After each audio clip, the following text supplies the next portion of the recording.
Today's message from Reverend Christian Sorensen was recorded March 5th, 2017, and it's titled Reachable and Teachable. Today's affirmation is, I am open to Spirit's guidance. And today we welcome the talent and voice of Lene Battle Johnson. And if you come to joyouspodcast.com, you'll actually find a new design for the website and links to Lene's website and also her on Facebook. Come visit us at seasidecenter.org, and you can join us in Encinitas, California, where we always have great music, a spirited message, and a joyful, loving, vibrant community that awaits you. Well, I'm subbing for my kid who's off somewhere. I can't keep track of her. But anyway, she's making music and sharing her gift. So it's a pleasure and an honor and a joy for me to be here. And we have a friend of the family. So she's actually sung with Rebecca a long time.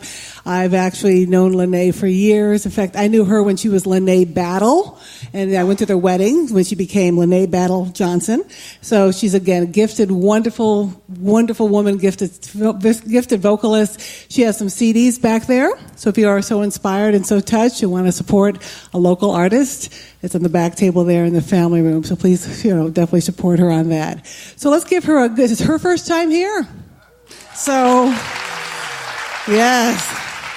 So, and yes, it's a blessing, it's a joy, and we haven't scared her too much so far. So, no, she's definitely getting the love. She's enjoying the love, and she's enjoying being here. So let's put your hands together, give her a good seaside welcome to Lene Battle Johnson. Thank you so much. I'm so excited to be here. As she said, I am feeling so much love in this place, and thank you so much to the earlier services. I don't know if anybody who is here for the verse. Yes, thank you guys for so much of your love. Now listen, we're going to sing some familiar tunes this morning. We're going to put a little something on it, though. Can we do it? Anybody want to go to the islands this morning? Hey, come on, you feel like standing to your feet in this place this morning? Hey, just rock with me. This little light of mine, I'm gonna let it shine. Oh, this little light of mine, come on, I'm gonna let it shine. This little light of mine, I'm gonna let it shine. Let it shine, let it shine, let it shine. Come on, you sing it with me. This little light of mine, come on. This little light. Come on. Oh. Woo. I'm gonna. Oh. I'm gonna. Let it shine. Come on, can we hear a little bit of that horn over there? Blow your horn. Come on.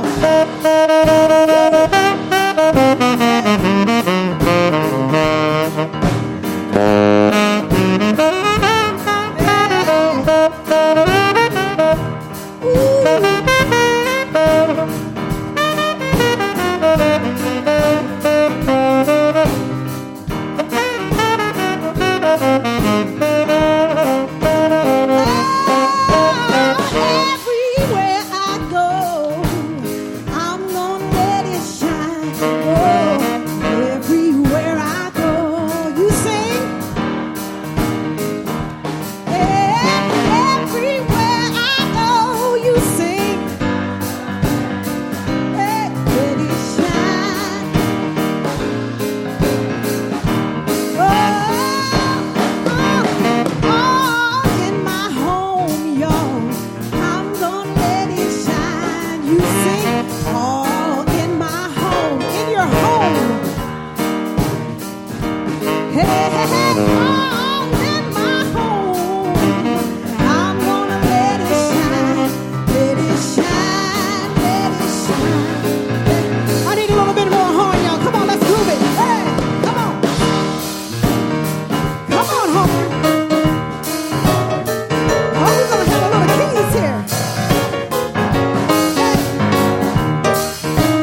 That is Lene Johnson. Oh my goodness, you let it shine for sure.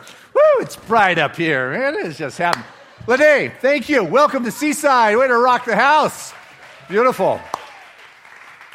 Okay, so here we go. This morning's message is reachable and teachable. And, if you're not reachable, you're not teachable. That's for sure. And do you want to be teachable? That's what comes down a lot to it. But I thought I'd start with this great quote from Ernest Holmes. It's not really a quote as much as it's the conclusion to his book, The Science of Mind, after the fourth part. He writes, in conclusion, which is like pretty important, I would think. It's right up there like what's in the beginning. In conclusion, what the world needs is a spiritual conviction followed by a spiritual experience. I would rather see the student of the science of mind prove its principles than have him or her repeat all the words of wisdom that have ever been uttered. It's far easier to teach the truth than it is to practice it. But the practice of the truth is personal to each, and in the long run, no one can live our life for us. To each is given what they need, and the gifts of heaven come alike to all. And how we shall use the gifts is all that matters. So there we go, Ernest. It's not about the words, guys. It is about the practice. It's about the implementation. It is about how you use it in your life. And Ernest Holmes, the founder, would say that, you guys, you know what? This is a healing and teaching order, not a proselytizing one. We only know as much as we can prove in our life. And one of the beautiful things about religious science is that we teach people how to think, not what to think. Woo is right. That's like a big difference, with religions. They say this is what you should be thinking. What's important is that you learn how to listen to that inner voice, that you learn to listen to that something that is inside of you that knows what it needs to do in your life and be willing to step forward into experiencing the presence. I love the line from Romans. It's classic from Romans 12, second verse. It says, "Be not conformed to this world," right? Don't be, following people. Don't imitate. Be not conformed to this world, but be ye transformed by the renewing of your mind, so that you may discern what is right and good and the perfect will of God. So what he's saying is, be transformed by the renewing of your mind. So you're not just following blindly, because if you're following blindly and you're stuck in your ways, you cannot be reachable and then cannot be teachable. When people began to work with the teachings of religious science and learn how to pray, it can be a shock. Do you remember when you first learned how to do a spiritual mind treatment? We have this teachable scientific method, 5 steps. It's fabulous. But if I'm just going through foundation class, and I'm just reminded a lot of times people come into this concept that God is something outside that they pray to, that, they beg or they beseech or they petition, they make a deal, like I've got something you don't have, God. It's like, and it's a very fixed position. But our position is that Spirit is everything and is infinite and it is moving through you. If God is infinite, it's not infinite in you. You've heard me say that many times. It's like you're part of that. And so what our belief is that what I want to be is being that channel in which I'm able to hear and discern clearly that perfect expression of that will of God. So that is what's articulated in the prayer, and that it is Spirit speaking here. Now, this can be a stretch for some. I've even been called a heretic for even suggesting this as a possibility. But I'll tell you, when you get fixed in your position, you cannot hear another possibility. And when you are fixated on something, what happens is you get to experience more of it. And a lot of times what we get fixated on is something we don't want to experience more of. And yet it keeps repeating itself in our life. And you've got to be able to be flexible enough to move. I was in Montana, and when I'm there for fun, I like to take out my chainsaw and cut trees and buck them up. And you should see a city boy with a chainsaw. It's not pretty, but it feels so manly, mountain manly. I got myself a Husqvarna. It's great. But I can remember one time I'm down there, the tree's down, and I'm bucking it up, which means you cut it up into little pieces and stack it up for the fireplace. And so I'm cutting it down and bucking it up, and it's not going well. It's like, I know the blade's dull, but I keep going. My neighbor comes by, local guy, takes a look, and he's Christian, don't you think you need to sharpen your saw? And I go, yeah, absolutely. And I go back, trying to cut and push the blade through and go. And you can see he's trying to restrain himself. And he said, don't you think you should do that now? And I go, yeah. And he says, so why don't you? And I say, well, because I've got to cut this up first. Then I can sharpen my saw. And it's like, what kind of reasoning is that? What do I think I have to do first before I can get more spiritually engaged? What is it that I think I need to do before I can go around to sharpen my saw so I can handle the task at hand? Where's the, I'm like fixated on, I need to get this accomplished. When you are fixated, you are not available for something that wants to gift itself to your experience. I'm fixated on this thought. I'm fixated on this idea. And all of a sudden, as we become fixated, we build these walls around us, and actually those walls are kind of icy. Have you ever tried to communicate with somebody, something that might be helpful, beneficial, a gift of an idea, and they just don't want anything to do with it? It's like cold as ice. Could be a song. But it's like that.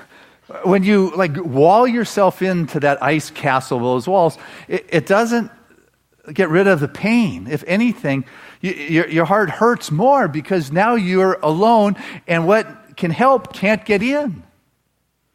You're not reachable for Spirit to show up because you have encapsulated yourself into this iced prison. I was up in Mammoth skiing a couple days this week, and boy, they had a lot of snow up there. And 42 feet they've received this year. But it was the first day of spring. It was a whole new season. It was 40 degrees, so the snow was beginning to melt. And as the snow was beginning to melt, you could see it cutting little streams through the side of the road and under it.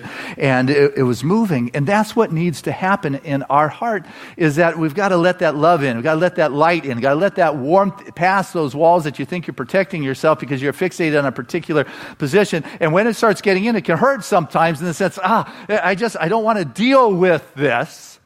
I've got myself protected, and people will protect themselves by numbing themselves out so they don't have to feel it. And they numb themselves out with, alcohol or drugs or eating or workaholics. You can pick.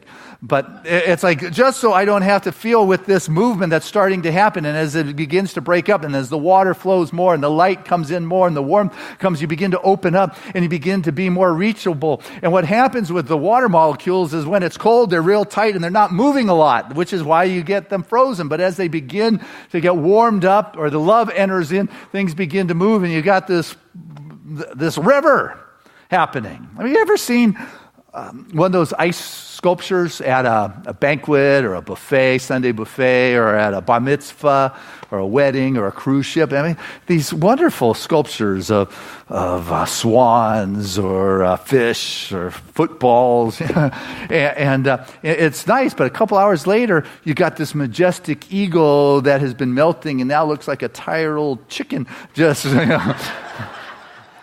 Well, that's what needs to happen, is the big melt in your heart and your spirit. And that only happens when you begin to be reachable. And how you begin to open that up is those feelings start moving. They start breaking up that ice. But people a lot of times don't want to feel those feelings. I've got it fixed. The fixation keeps you from having to experience it. But feelings aren't meant to be fixed. They're meant to be felt. You've got to be willing to feel that motion of that energy, of that life force, of that something new. If you want to be reachable, you've got to step outside of where you have it all defended and you understand. And it may not look pretty. And you look in the mirror and say, oh man, you're not looking good. And I like what Alan Cohen said. He said, it's not that you're not good looking. It's that you're not good at looking. You're not good at looking at spirit here, at seeing something deeper, at seeing a greater truth, at understanding that spirit is everywhere, that all of a sudden it's in this space that you come to recognize that spirit is in all places, including that place of question or that feeling or the difficulty. It's including right there in that spot that you know you need to take a look at and you don't want to look at, but the presence of God is everywhere. There is no place that God is not. And as you begin to feel that presence and open up to that presence, healing can happen in your life. But you've got to be open to that. You've got to be willing to experience that in your life and move outside of the fixation and move outside of the stuck place that happens in life. I mean, a powerful example is Anita Majani, who's coming to Seaside. You got your tickets for her? I know there's more of you because we've sold more than half of the VIPs already here. But, and she's on the cover magazine. Did you see that? That's pretty good. Jaya, you're on the back. Nice job. But anyway, it's in this expanding state that the presence can speak to you. And so she said, I felt no emotional attachment to my seeming lifeless body that laid there on the hospital bed. It didn't feel as though it were mine. It looked far too small and insignificant to have housed what I was experiencing. I felt free and liberated and magnificent. Every pain and ache and sadness and sorrow was gone. I felt completely unencumbered. I couldn't recall feeling that way before, not ever. It was as though I'd been a prisoner in my own body, and for the past 4 years, as the cancer ravaged my physical form, and at last I was being released. I was tasting freedom for the first time. It began to feel weightless and to become aware that I was able to go anywhere. Anywhere. See, you've got to be willing to go beyond where you were. You've got to be willing to know that there's more. And that if I allow myself to be reachable, that the presence of God can enter right into the very situation. But a lot of times, I think I've got to know what's going to happen here before I do it. I got to know where I'm going to place this rock and how people are going to respond to it. See, these random acts of kindness that our kids are going to give us, if they were going to give them to you when you came in, I don't see that happen. So maybe after, did they give them to you when you came in? Yeah. Okay. So they're just asking you, go ahead and do something nice. That's not going to hurt you, is it? See, because right now is the perfect time to share what it is you've got to share with the world. You don't need to hold back on that. Today, right now, is whatever's going on in your world. It's the perfect time for you to move beyond where you thought you could go and begin to share and express the Spirit in a caring way. I picked up at a conference from Nippon who was real big on the Karmic Cafe, where people could come and eat and pay it forward if they wanted. These smile cards, and it says, you are tagged. And that means you received a random act of kindness, and now it's your turn to pass it on. You can have these on the way out. I'll stick them in my pocket. But as we begin to share, without any concern of return, you begin to open up even more. And when you're open and reachable, Spirit can download. But find something you can do, whether it's open a door, share a smile. There was someone who shared with me, they were on the way to visit somebody in the hospital, and they just wanted to be well grounded. So they stopped down by the rocks at the beach. They connect on the ocean. They built a little rock pile, if you ever seen those little towers of rocks, and found a stick, kind of used it with a wand. And then when she was done and was feeling good, she saw a young guy and girl on the beach with two little babies, I don't know, less than 2 years old, having their self-expression and their hands full. And so she gave them her wand that she made up there on the spot. And they took it, and it was like magic in their hand. It was like, here was a gift to say, here's this magic wand that'll help you with the situation. All of a sudden, the babies got quiet, the kids felt better, and everything was wonderful. And that's the kind of things you can just be moved in the moment to do something, and you don't even sometimes know the depth in which someone is touched. I can remember when I first started kindergarten. Actually, I remember my first day at kindergarten. It was foggy. It was January. And people started in the fall or January.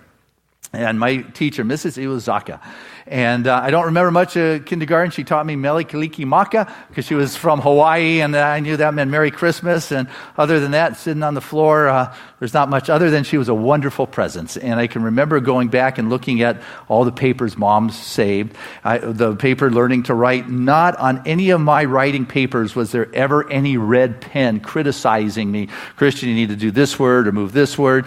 And I asked my mom, and she probably made up the answer, but it like stuck with me coming from Mrs. Iwasaka, that she said that at a young age, you don't need to make corrections to somebody. What you want to do is encourage the joy of writing and self-expression, because you want this young life to bloom, not to not bloom. And so if you cut the bud off, it's never going to blossom. And so her belief was no red pen, just allow that child to express itself and find the joy of writing. And she would be happy to know I just finished my 10th book. So, it's... you don't know the ripple effect but what happens a lot of times is you think, well, maybe I should do this. Am I really reachable? And there's a spirit. I want to show you something, Christian, this teachable moment. Listen to me. Do what you're told, follow through. But the head will just snap in with its judgment and say, you can't do that. That's weird. But remember, do not be concerned with the world, but be transformed by the renewing of your mind. Don't concern yourself with imitating the world. Allow yourself to be transformed so you know what feels right inside of you. But that snap judgment that comes in that stops us in life, closes us down, starts to build that ice wall one more time. And it comes from our past beliefs. It comes from our upbringing. It comes from society. It comes from all sorts of places. It's not coming from the heart and the soul and the intuition. That snap judgment comes from the beliefs that we have programmed our mind with. And for us to be reachable, we've got to step beyond our preconceived notions of how it's supposed to be and open up and realize that this body, like Anita, is just a vehicle in which we travel in. What kind of grand ideas are waiting to birth themselves to your field of awareness? If you want to experience and have a new experience, you got to have a new idea. And I want us to get that there's new ideas all around. If we have the ability to open our eyes and to see beyond what we have looked at and how we have looked at something in the past, there is newness there. There's greater possibilities available to us. Epictetus, he was a first century Greek Stoic philosopher whose actually his ideas, a lot of them were very compatible with religious science. But he says, you can't teach someone who thinks they know everything, anything. You can't teach someone who thinks they know everything, anything. Don't fall into that place. Allow yourself to be that place where you will spend as much time, if you would, and energy blessing and thinking about people for the gifts they gave you instead of blaming them for your problems. Imagine if you spent as much time in blessing as some people do blaming and thinking what a jerk or incapable this individual is. If you spent your time looking at blessings and praising it even. I like in a prosperity, I'll often say, imagine if you woke up tomorrow and all that you had left in your life was that which you were consciously grateful for yesterday. Wow, is right. Imagine if all of a sudden you began to expand your realm of possibilities. I mean, Ken Keyes, I remember hearing him talking once from his wheelchair, and it was probably the 70s, one of the early pioneers of the human potential movement, saying, he said, the programming that you got in childhood is not your fault, but as an adult, it is 100% your responsibility to fix it. Okay? So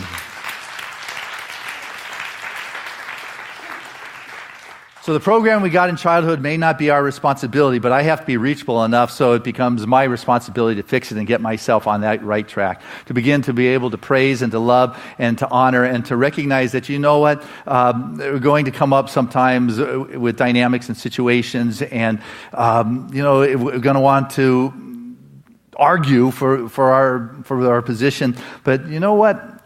An argument is just, you've got your point of view, which of course is correct, and you got my point of view, but there's an expanded point of view.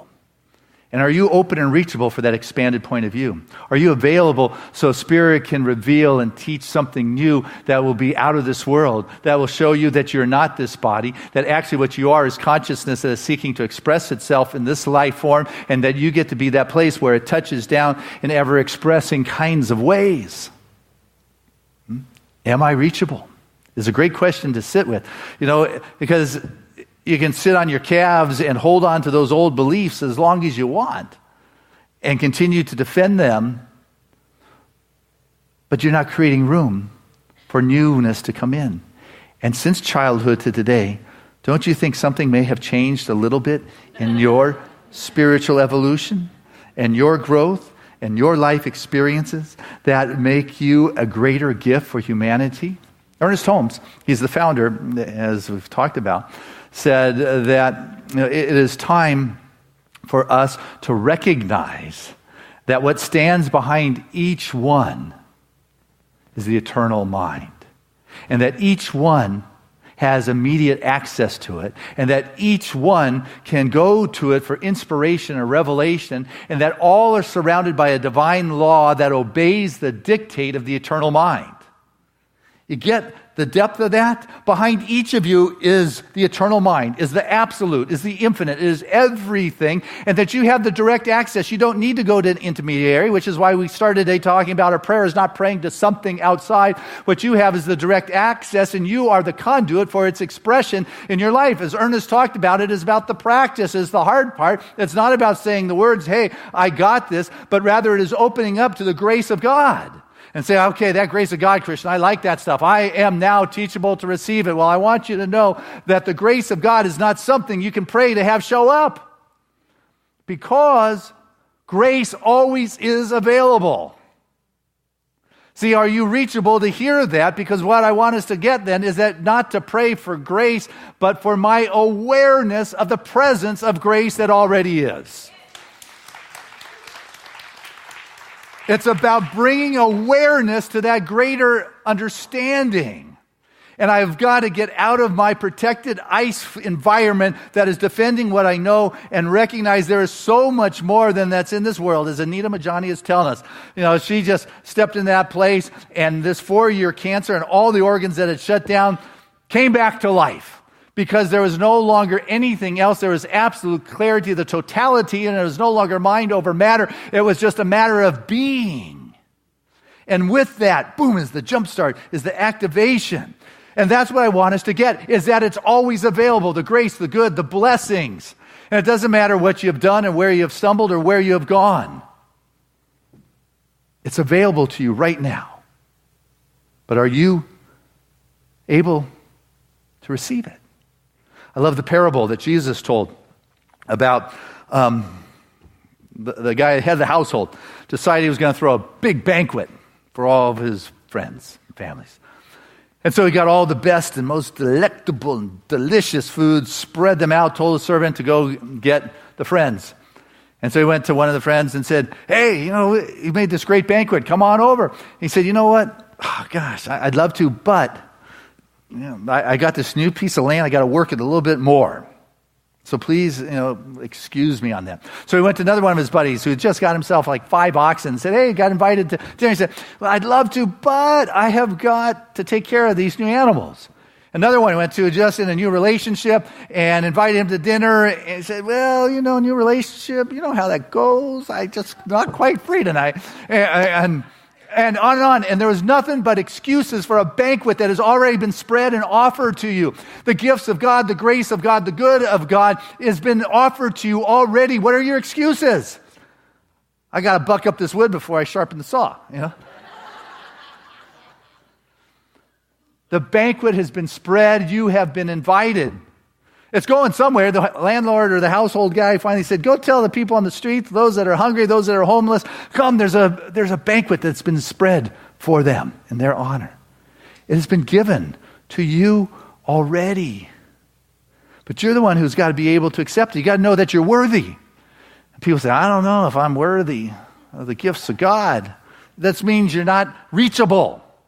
The grace, the good, the abundance, the health, the wealth, the love, it's already been spread right there. Are you reachable? Because then what just needs to happen is that ability to move your consciousness to be receptive. That's the teachable part. That is the part that is proving it. But the sense of unworthiness is just a case of mistaken identity.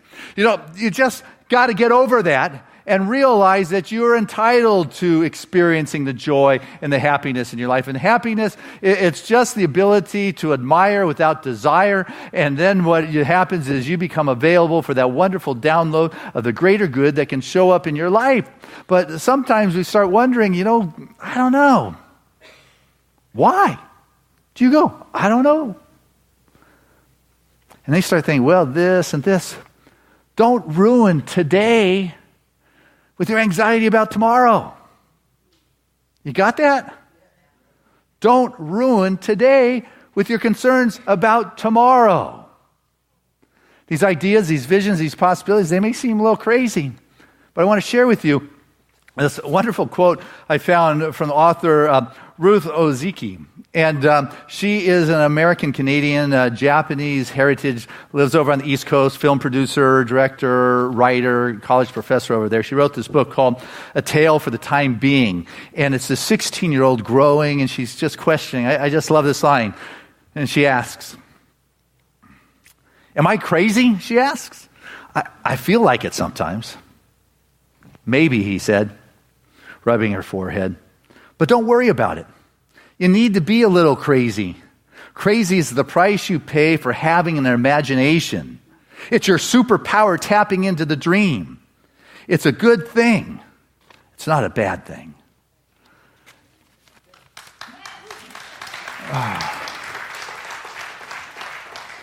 And as you begin to tap into that dream, it begins to unfold a little bit in your life and a little bit more, and you begin to stretch. You become more receptive. You're able to become more reachable.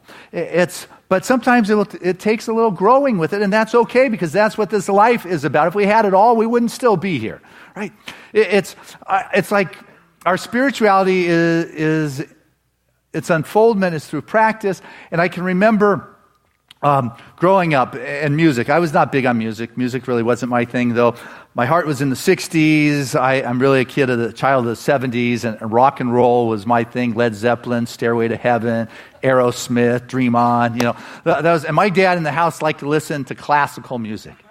Classical? No, Dad, don't play that. And it would be playing. I was like, but what was interesting when I was doing spiritual community in Hawaii, and I was trying to grow it. I'd go to places where people were gathering. And there was this once-a-week gathering in this gentleman's house on the beaches in Kailua, a beautiful spot. He was a radio DJ who played classical music for a living, and he would bring people into his home once a week, and there'd be this little crowd, and he would get into explaining it. And he had this very quiet and dignified voice that had an accent from I don't know where, but he would tell about the artist and what was behind it, and to what instruments to listen to, and the nuances and the creation, and it came alive for me, and it became magical. And when I moved back to the mainland and stayed with my parents for a while, they lived by the Hollywood Bowl, so in the summer, a lot of the nights I and my buddy would run down to the Hollywood Bowl, and after the concert started and they'd let everybody in, they would let you have one of the back seats of the Hollywood Bowl for $1. And we would go in there, and you could take your bottle of wine with you or whatever you were partying with, and sit down in the back, and I just fell in love with the classical music. And what happened was this evolution, and I share that story because when you become reachable, you may not have this great spiritual experience where you leave your body and become a total oneness with everything, but it may be a gradual unfoldment where you get a little bit introduction here, a dad playing in the house, and then all of a sudden you hear somebody talking about it, and a good teacher or professor begins to bring the idea home a little bit more, and then all of a sudden you find yourself immersed in this spirituality that has transcended and transformed your life because all of a sudden you became reachable for the divine download in your life.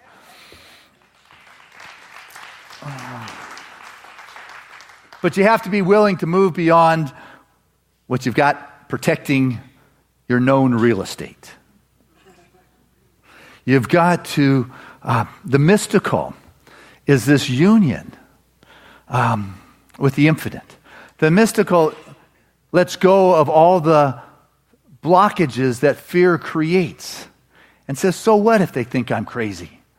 The mystical is allowing you to be not only reachable, but teachable, so you become the expression of that which is greater than what's going on in your environment presently. You bring more of the light. Let your light shine. Weren't we singing that? This little light of mine, let it shine, let it shine, let it shine. And it allows you to move to a place. And when there is a challenge that's going on, if you can remember to move to the mountaintop. I'm teaching a class for my book, Living From The Mountaintop. It will give you this panoramic view of what's going on in your life without the attachment or the ice walls, but it allows you to begin to see and recognize that the presence of God you catch a glimpse of in every situation, which includes the pain, the struggle, the difficulty, and the challenges. Even if you did turn down the banquet for all the goodies, it's not the only invitation you're going to receive. Just because you missed the opportunity to buy Qualcomm when it first came out doesn't mean you're not going to have another opportunity in your life.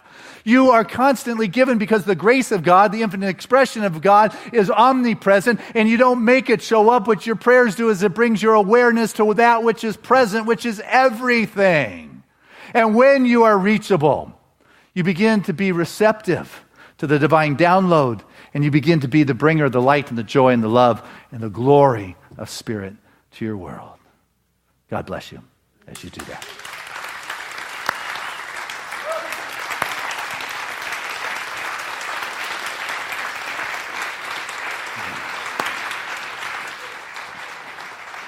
Keep it going as we bring Lene back to our stage. What a wonderful message, right? All right. Sing another familiar tune for you.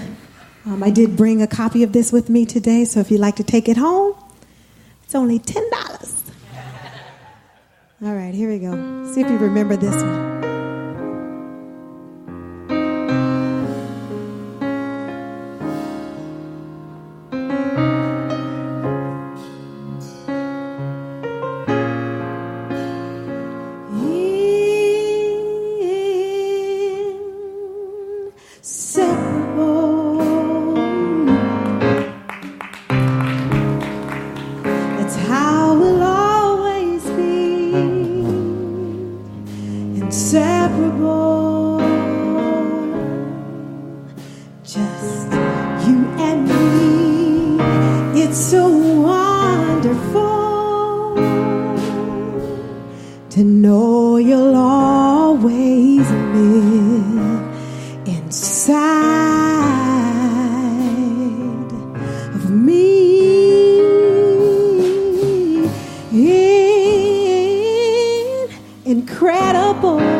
Inseparable,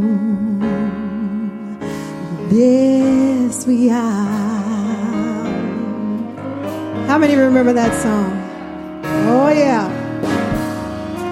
You are my God, my destiny, my soul's anchored in thee. Can't you see?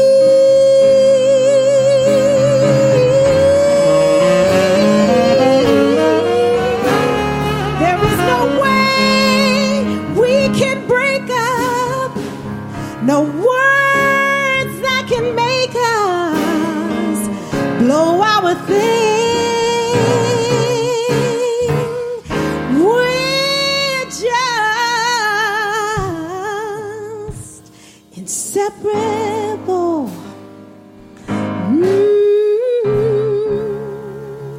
That's just how it is.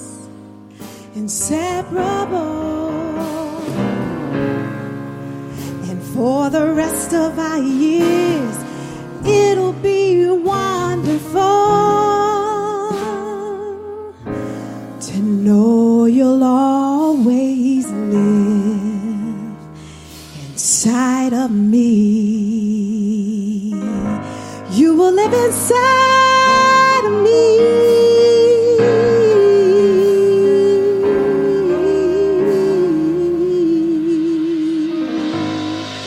Thank you.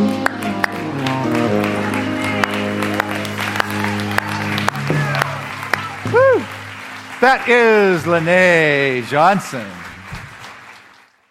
Hello, this is Christian, and if you've been enjoying Joyous Podcasts, I encourage you to support us so we can continue to be here. Your gifts is what allows this to continue to be made available for free for everyone. It now goes to more than 55 countries around the world, and it's because you have taken advantage of the opportunity to go to Joyous Podcasts and make a financial contribution. And because of that, you have made a difference. Your gifts make it possible for us to continue sharing this freely. Share this with your friends and have them go to joyouspodcast.com. Joyous blessings to you.